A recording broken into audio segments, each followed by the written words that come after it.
өө мөбрөн. Тэгээ яагаад завгүй эснийг та нар маань бараг гадарлаж байгаа байлгүй. За.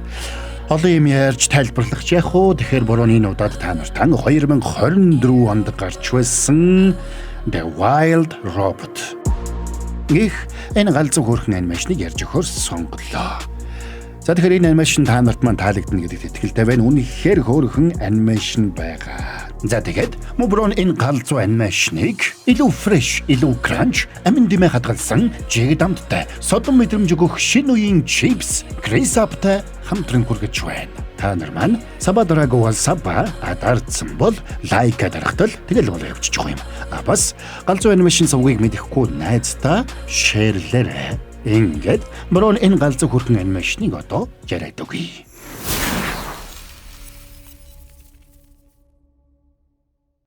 Аимшигтэй далайн шуурга болж далайд явсан хөлөг онгоц замаа алдан нэгэн арлын ойролцоо зарим очигаа усан дунгааж алдаснаар кино эхэлнэ.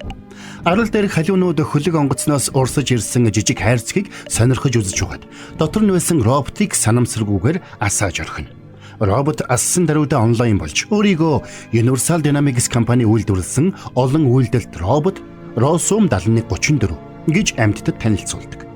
Тэрнийг товчоор Rose гэж дууддаг аж. Гэвч хүчтэй давлгааны улмаас тэдний яриа тасалдана. Аимшигтай давлгаанаас өөрийгөө хамгаалахын тулд Rose хад руу авиран гарах гэж оролдсон ч дахин унсаар байдаг. Тэгэд Rose хажууханд нь хадан дээр явж байсан хавчийг хараад тэрний хөдөлгөөнийг дуурайж авирснаар хадны орой дээр гарч чаджээ. Ингээд хадан дээр гарч ирсэн даруйда өөрийгөө энд цор ганцаараа байгааг ойлгосон байна. Тиймээс Rose ан амьтадтай танилцж өөрийнхөө үйлчилгээг тэдэнд сурталчлах гэж оролдоно. Rose өөртөө сайн эзэн болж чадах нэгнийг хайж байсан ч ан амьтад тэрнийг ойлгосонгүй. Зарим нь тэрнээс айж байсан бол зарим нь бүр түүнлүү халдаж довтлоно. Rose ан амьтадтай ойрт нь нөхөрлөх гэж оролдсон ч ямар ч үр дүнд хүрсэнгүй. Тиймээс сэтгэлээр унсан Rose суралцах горим руугаа шилжиж ан амьтдын дуу авиаг судлан тэдний хэлийг сурах гэж оролдох болжээ. Ингээд хэдэн хоног хөдөлгөөнгүй суусны эцэст Rose суралцах горимоосоо гарч ой дундуур явж үзнэ. Тэрээр ойн амьтдын хэлийг маш сайн сурсан байлаа. Амьтад тэрнийг өөрсдийг нь алхаар ирсэн гэж бодож байсан учраас Rose тэдэнд өөрийгөө тайлбарлах гэж оролдоно. Гэвч цаадуулан тэрэнд итгэсэнгүй. Харин ч тэрнээс айн дагжцгаана. Арга барсан Rose тэр шөнө өндөрлөг газарт гарч антенна босхон өөрийг нь бүтээсэн компани руу дохио илгээхийг оролдсон боловч шуургатай шөнө байсан учраас аянганд цохиулж орхино. Тэрнийг ухаан орох үед баахан элбэнхнүүд тэрний тарж бутарсан эрэг шургнуудыг түүж байхыг харжээ. Тэр эрэг шургнуудаа буцаан авах гэж оролдсон ч цаадуулан тэрнээс айх биш харин ч сүргэлэн дайрсан байна. Хэдийгээр Rose тэднээс эвтэйхэн ангижирч чадсан ч нэг элбэнх тэрний антенныг нь аваад зогтож одно. Rose тэр элбэнхийг хөөж явсаар нэг мэтгэд баавгаан үүрэнд яваад орчихсон байлаа. Rose тэндээс антенна олж авч чадсан ч баавгаанд бариулах шахаж амь зулбан зогтжээ. Гэтэл ийхүү зогтож явсан Rose өндрөөс унахтаа нэгэн галууны үүрэн дээрээс хүчтэй унаж орхино. Иннээс болоод их галуу амиа алдаж тэрний дарж байсан өндөгнүүд нэгээс бусд нь бүгд хагарчихдаг. Rose сүүлийн ганц өндгийг хамгаалах гэж оролдсон ч зальдгүнэг өндгийг шүүрч аваад зогтно. Rose ч үнгийг хөөсөөр арайхийн өндгийг буцаан авч чадна. Гэтэл өндөг Rose-ийн гар дээр хагарч дотроос нь бяцхан галууны дэгдэхээ гараад ирнэ. Ингээд бяцхан дэгдэхээ Rose-ыг удтал ширтсэний эцэст тэрнийг ээжигээ гэж хүлээж авсан байна. Rose өөрийгөө тэр дэгдэхэнд үйлчилгээ үзүүлж дууссан гэж бодоод орхиж явах гэсэн боловч дэгдэхээ тэрнийг дагсаар байлаа. Арга барсан Rose гүлчгийнүүдтэйгээ явж байсан уутад харахыг хараад дэгдэхээг гүлчгийнүүдийнхэн дунд сэмхэн тавьж орхино. Гэвч тэдний их Rose-ыг анзаарч дэгдэхээг Rose-д буцааж өгнө. Rose дэгдэхээг буцааж авахаас татгалзаж дэгдэхээ өөрийг нь дагаад аваад учирлсан боловч уутад харах тэрэнд чи одоо дэгдэхээтэй болсон учраас ээж болсон. Тиймээс дэгдэхээгээ өөрөө асран хамгаал гэж зөвлөдөг. Гэвч Rose энэ үүргээс татгалзаж үйлдвэрлэлүүгээ буцах ёстой гэдгээ дахин хэлсээр байлаа. Хариуд нь их уутад харах тэрнийг өвлийн их нүүдэл эхлэхээс өмнө дэгдэхийг сэлж нисгэж сургах үүргийг Rose-д өгчээ. Ингээд их байх талаар ямар ч ойлголтгүй Rose дэгдэхийг сургах ажилдаа орно. Rose дэгдэхийг хооллох гэж оролдохын хажуугаар сэлүүлж нисгэж сургах гэж хичээсэн ч тэрийн тал дээр үнэхээр паг байлаа. Тэрнийг ийхүү байтгалж байгааг харсан Fink нэртэй үнэг тэрэнд туслахыг санал болгожээ. Өмнө нь дэгдэхийг нь идэх гэж оролдсон Fink-д Rose анхандаа итгэхгүй байсан ч Финк тэрэнд зөвхөн туслахыг хүсэж байгаа гэдгээ баталж хэлсэн учраас Роз тэрэнд итгээд үзэхээр шийднэ. Финк ч ойн амьтад бүгд л ямар нэг зүйлээс зугтаахыг хүсдэг болохыг Розод тайлбарлаж, ийм хүнд нөхцөлд хэрхэн хоол хүнс олж идэхийг Розод зааж өгөхөр болжээ. Гэвч эцсийн дүндээ Финк Розыг ашиглаж өөрийнхөө гидсийг дүүргэж авахыг л хүсэж байлаа. Ингээд орой болоход аюулгүй унтаж амрах үүр хэрэгтэй гэдгийг Финк Розод тайлбарлана. Роз ч тэр дорн аюулгүй хонох үүр барьж өгчээ. Ингээд эхний даалгавраа амжилттай биелүүлсэн Роз дэгдэхийг сэлж сургах дараагийн даалгавартаа орно. Тэд дэгдэхэд Bright Bill гэдэг нэр өгсөн байлаа. Шөнө болж унтах цаг болоход Bright Bill-д үлгэр ярьж өгөхийг Финк Розоос хүснэ. Гэвч Роз ямар ч үлгэр зохион ярьж чадсангүй. Тиймээс Финк өөрөө Роз хэрхэн Bright Bill-ийн ээж болсон тухай хөгжилтэй аз жаргалтай түүхийг зохиож ярьж өгсөнд Bright Bill ч тайвширч унтаад өгнө. Ингээд хэсэг хугацааны дараа Bright Bill том галуу болон өсчээ. Роз тэрэнд хэрхэн сэлхийг зааж сургасаар байлаа. Харин Финк Bright Bill-ийг саад бэрхшээлтэй өөрөө нүүр тулж даван гарах ёстой гэж үзсэн учраас тэрнийг голын ус руу түлхэж орхино. Роз тэрнийг живэхгүй гэж айсандаа тэрний араас жижигхэн робот ажиглагч илгээнэ. Bright Bill-ийн аз болоход тэр ирчээрээ явсаар арлын бусад галуунууд дээр яваад очино. Гэвч цаадуулан тэрнийг хачирхалтай сэлдэг гэж доог дахуу болгож мангасын хүүхэд гэж гадуурхна. Bright Bill-ийг дээрлэхүүлж хүнд байдалд орсныг ойлгосон Роз тэрэнд туслахаар иржээ.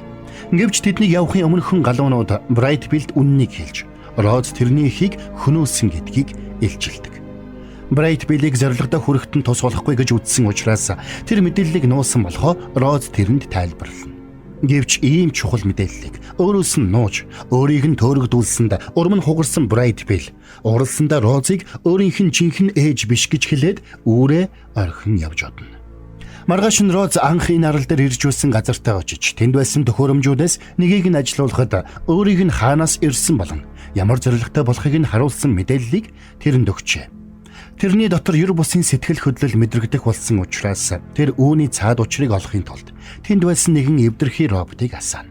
Тэр робот тэрнийг програмд нь бичигдээгүй ямар нэгэн зүйл мэдэрч байгааг сонсоод ихэд гайхдаг. Ингээд тэр оншилгооны горимаа идэвхжүүлж Розыг оншлоод тэрнийг програмаа дахин шинчилсэн болохыг олж мэднэ. Тэгээд тэр Розыг эвдрэлтэй гэж оншлоод үйлдвэрлэгч рүүгээ дохио илгээх зориулалт бүхий нэгэн дамжуулагчийг Розод өгнө. Яг учраа олохоо болсон Розыг ганцаараа сууж байх үеэр Финк тэрэн дээр иржээ. Роз бүхнийг сүрүүлсэн учраас анх үйлдвэрлэгдсэн газар руугаа буцаж засварт орохоор шийдсэн гэдгээ Финкэд хэлдэг. Харин Финк тэрнийг явуулахыг хүсэхгүй байсан учраас тэдний өмнө хийх ёстой нэг ажил дутуу байгааг Розод сануулдаг. Bright Bill-д өөрийнх нь хэрэг байхгүй гэж бодож байгаагаа Роз хэлэхэд өвлийн эхнүүд л ойртож байхад Bright Bill одоо хүртэл нисэж сураагүй байгааг Финк тэрэнд сануулна. Ингээд Роз явах төлөвлөгөөгөө хойшлуулад Bright Bill-д нисхийг заахаар шийддэг. Гэвч Bright Bill тэдэнтэй нэгдэхийг хүсэхгүй байлаа. Тэгээд ч тэднийг нисэх талаар юу ч мэдэхгүй гэдгийг тэдэнд сануулдаг. Гэвч өөрийг нь нисэж сурахаас нааш тэрнийг орхихгүй гэдгээ Роз Bright Bill-д хэлээд хэрвээ нисээд сурчих бол дараа нь тус тусынхаа мөрийг хөөх болно гэж хэлдэг. За сори байж байгаарай. Буруу та нарт гэлс нэг амттай реклам алгадаадах. Та нар маань нэгэн хэвийн хэрчилттэй шарсан төмснөөс залхаж байна уу? Тэгвэл шинэхэн төмсийг савхан хэлбэрээр хэрчиж бага температурын вакуум орчинд шарж боловсруулсан илүү фреш, илүү кранч, амин дэмээ хадгалсан жигэд амттай галзуу содон мэдрэмжийг өгөх шинэ үеийн чипс Chris Up-ыг санал болгож байна. Галзуу юу?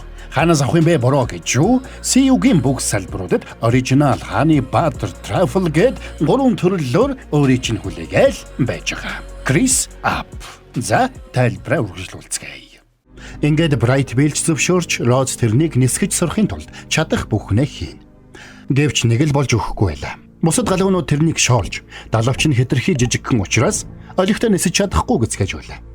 Роз Bright Bill-ийг нисгэж сурах ажилдаа туслуулахаар Thunderbolt хэмээх шонхор шувуунд хандна. Thunderbolt-ийн тусламжтайгаар Bright Bill маш сайн нисэж сурсан байна.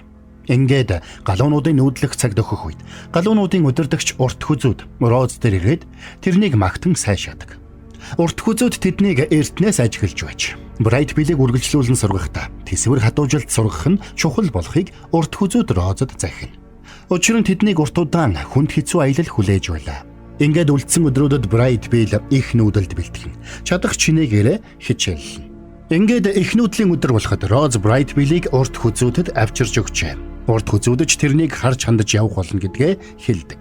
Түүгээр зогсохгүй урт хүзүүд Розыг Брайтвиллийн амьдралд тохиолдсон нь үнэхээр сайн хэрэг гэдгийг Брайтвиллд тайлбарлаж, тэрэнд захих ёсоор талархал илэрхийлэх учиртайг нь сануулдаг.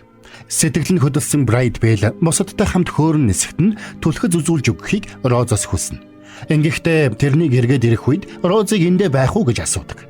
Гэвч тэрнийг ирэх үед эндэ байж байх магадлал маш бага гэдгийг Роз мэдэж байлаа.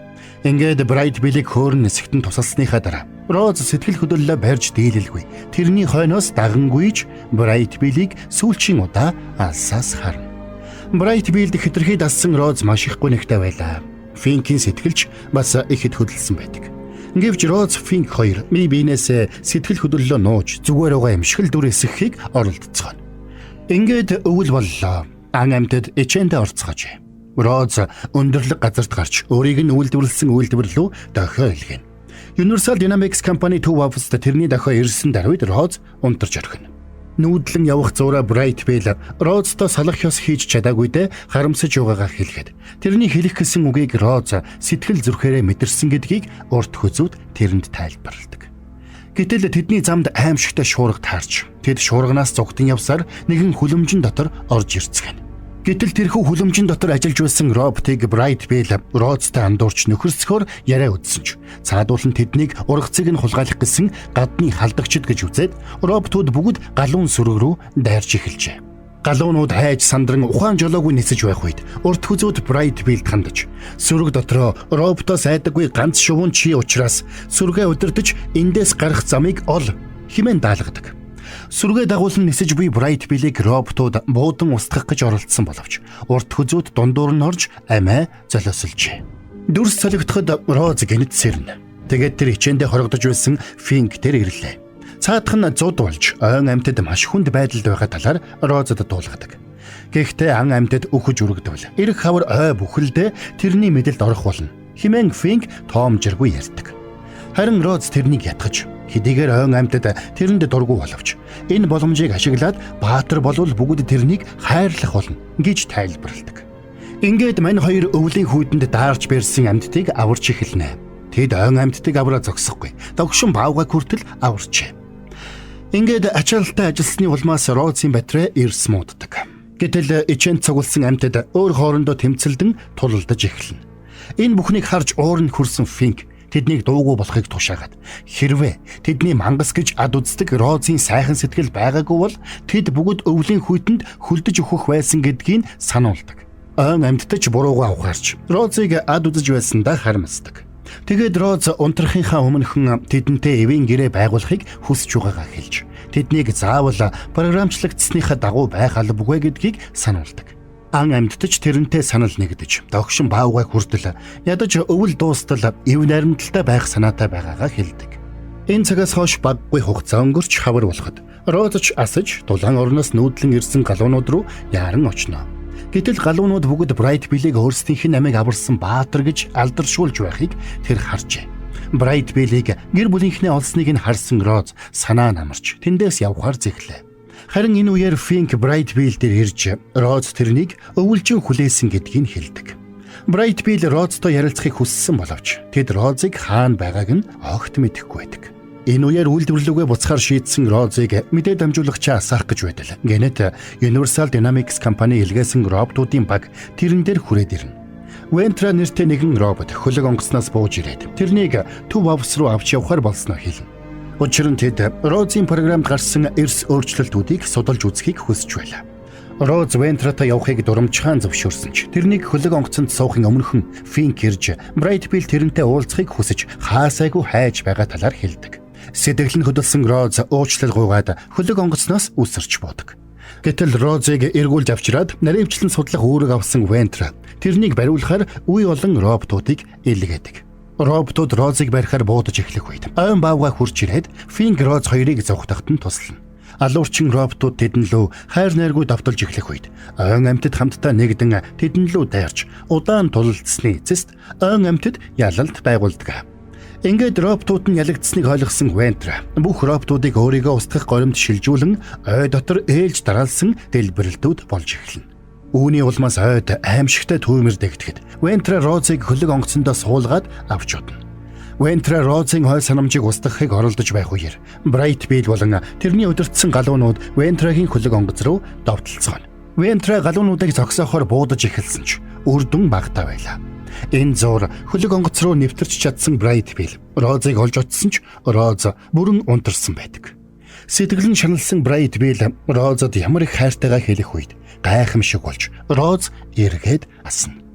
Ингээд тэд хамтын хүчээр Вентратай тулалдаж хөлөг онгоцыг дэлбэрэхээс өмнө үсэрч амжина. Энэ зуур ан амьтад далайн урсгалыг эргүүлж ойн төмрийг унтрааж чаддаг. Энэ бүхний дараа бүхэлдээ устдаж сүйдсэн болохыг харсан Роз Universal Dynamics-ийн тэрний араас роботуудыг араас нь илгээсээр байх болно гэдгийг ухаардаг. Тиймээс тэр ойн амьтдын аюулгүй байдлын төлөө тэндээс явахаар шийднэ. Ойн амьтад тэрний талд зогсох болно гэдгийг хэлсэн ч тэр үйлдвэрлэлүүгээ буцах ёстойгоо хэлж тэнд өөрчлөх ёстой зүйлс бий гэдгийг учирладаг. Тийхүү тэд салах ёс хийцгээж бүх зорилгоо биелүүлснийхээ дараа гэртээ эргэж ирнэ гэдгээ Роз амлана. Ингээд Розыг дохио өгөхөд үйлдвэрийн хөлөг онгоц ирж тэрнийг аваад явна. Тэр цагаас хойш хэдэн сар өнгөрчээ. Ан амьтад эв найрамдалд амьдрах болж Финк гайхамшигтай түүх домгуудыг тэдэнд ярьж өгдөг болжээ. Харин Роз маань нэгэн хүлэмжинд ажиллах болсон байна. Гаднаас нь харахад тэр жирийнлэний робот шиг харагдаж байвч Брайт Биллийг эрэхэд тэр сэтгэл хөдлөлөөн илэрхийлж тэд хамтдаа сэтгэл хөдлөлөөн хуваалцсанаар энэ галзуу анимашн маань дуусаж байгаа юм. За энд хүрээд энэ галзуу хөөрхөн анимашны тайлбар маань дуусч байна. Төрүүлсэн нь биш өсөгсөн нь л ээж аав болдоо гэдэг үгийг бурхан хэлье. Тэгээд Брогийнх нь сонгоод ярьж өгсөн энэ галзуу анимашн та нарт маань таалагдсан гэдэгт итгэлтэй байна. Таалагдсан бол та нар маань саба дараагүй саба, дардсан бол лайк дарахтал тэгэл болоо явчихж байгаа юм. Бас галзуу анимашн сувгийг мэдэхгүй найздаа шеэрлж болох юм тийм ээ. За тэгээд Моброн энэ галзуу анимашныг илүү фреш, илүү кранч амин дэмэ хадгалсан чигээ дамттай галзуу содон мэдрэмжийг өгөх шинэ үеийн чипс Крисаптай хамтран хүргэлээ. Оригинал Хани Баттер Travel гээд 3 төрлөөр CU-гийн бүх салбарт өөрийн чинь хүлээгээл байж байгаа шүү. Крис Ап.